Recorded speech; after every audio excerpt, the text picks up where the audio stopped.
Welcome to the deep dive. Today we're diving into something pretty common, I think. That little moment of hesitation. When you walk into a shop, you see something you want, but then, oh, right, I need to use English to actually buy this thing. Mm-hmm. Happens all the time. Yeah, whether it's just asking a simple question or maybe something trickier, like making a return. Those everyday shopping moments, they can feel like a bit of a language challenge sometimes. They really can. So we've looked into some really good sources that are all about making these interactions smoother, making you feel, more confident. Exactly. And this deep dive, it's not just about like memorizing phrases. It's more about getting the strategy behind them. Strategy. Okay. Yeah. Think of it like a shortcut. Not just knowing what to say, but really how to say it so it works well. Mm-hmm. Turning those potentially awkward moments into just normal, maybe even nice chats. It's about actually communicating. Right, building that connection. That's really our mission for this session. We've pulled insights from different places, focusing on English that's practical, that you can actually use. For navigating, anything from a busy market stall to a fancy boutique, we're going to unpack those key bits of knowledge so you feel ready to walk in, speak up, and, get what you need. Sounds good. All right, so let's picture it.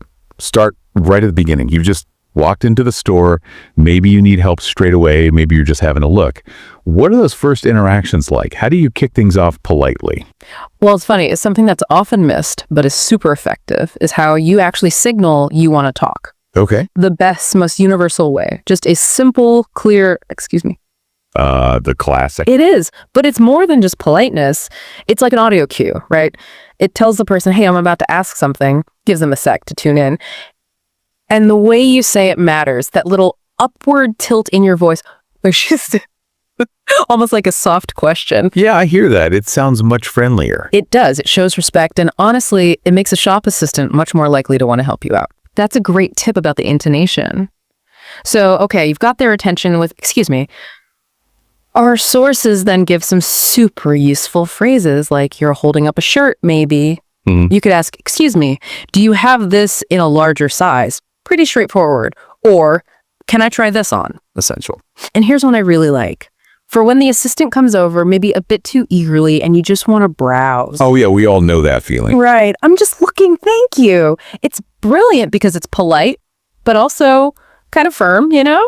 Sets a boundary without being rude, especially helpful in places where staff are really proactive. Very true. And if you're hoping for a deal, you absolutely need, do you have a discount on this item? Or maybe you're just lost in a big department store. Happens easily. Yeah. A simple, where can I find the shoes section works perfectly. And it's just as important to kind of anticipate what you might hear back. Oh, good point. Yeah. So if you ask, do you have this in a different size? You'll probably hear something like, yes, we have more sizes at the back, or maybe, let me check for you. Okay. If you ask, can I try this on? 9 times out of 10, it'll be, sure, the fitting room is over there, or of course, right this way. Makes sense. But the real power here, I think, is the flexibility. Once you know these basic patterns, do you have this in? Can I try? Where can I find? You can swap things out. So instead of just memorizing lines. Exactly. Don't just memorize, do you have this shirt in blue? Mm-hmm. Understand the structure. Then you can ask, how much is this bag? Or can I try on these shoes? It's recognizing the pattern that gives you real freedom. I like that. Okay, so fast forward. You found something, tried it on, it fits great, you love it, ready to buy. Now we hit that sometimes tricky part, talking price and actually paying. Clarity is key here, I guess. Absolutely. Clarity and directness. Your go-to phrase is usually just, how much is this? Simple enough. Yeah, and notice how you'd probably stress this. Naturally pointing or holding the item makes it super clear.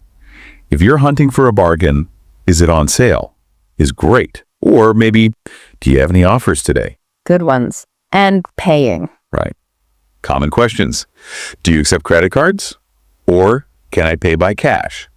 And a really practical one, especially if you need it for expenses or, just in case, is, can I get a receipt, please? Always get the receipt. Generally a good idea. Mm-hmm. Sometimes, like in a cafe, you might ask for the bill, but in a shop, it's usually a receipt. And honestly, just saying these clearly with a bit of a friendly tone makes the whole transaction much smoother. Good pronunciation helps too, of course. Definitely. Okay, so we're almost there. The final hurdle. Yeah. The checkout counter itself. What are those last few phrases that just wrap everything up nicely? Yeah, the home stretch. So at this point, you're confirming you want it. Something simple like, I'd like to buy this works. If it needs bagging, can you pack it, please? Or, maybe more commonly now, can I get a carry bag? Right. Sometimes you have to ask for a bag. You do. And you might hear the cashier ask you things like, do you want your phone number for the rewards program? Or, are you a member? Standard stuff. And, if it's a small amount of change, maybe in a context where tipping is okay, or you just don't want the coins, you could say, keep the change. Oh, okay. Useful sometimes. Yeah. But the main ones are about buying, packing, maybe the bag. These are the basics you'll hear and use pretty much everywhere, small shop or giant mall. That covers the buying process really well. But let's face it, sometimes you get home and, this isn't quite right. The return. Yeah, the return or the exchange, that can feel even more intimidating, right? But our sources suggest it doesn't have to be super complicated. No, it really doesn't. Yeah. It might feel a bit daunting, but the language can stay pretty simple. You'd usually start with, I'd like to return this. Okay, straight to the point. Then maybe add a brief reason. It doesn't fit me, or it's the wrong size. Yeah. Simple. A really important question you might need to ask is, do I need the receipt to return this? Because usually you absolutely do. Right, proof of purchase. Exactly. And if you don't want your money back, but just a different version, can I exchange it for another size or another color? That's the key phrase. The best advice here. Just stay calm.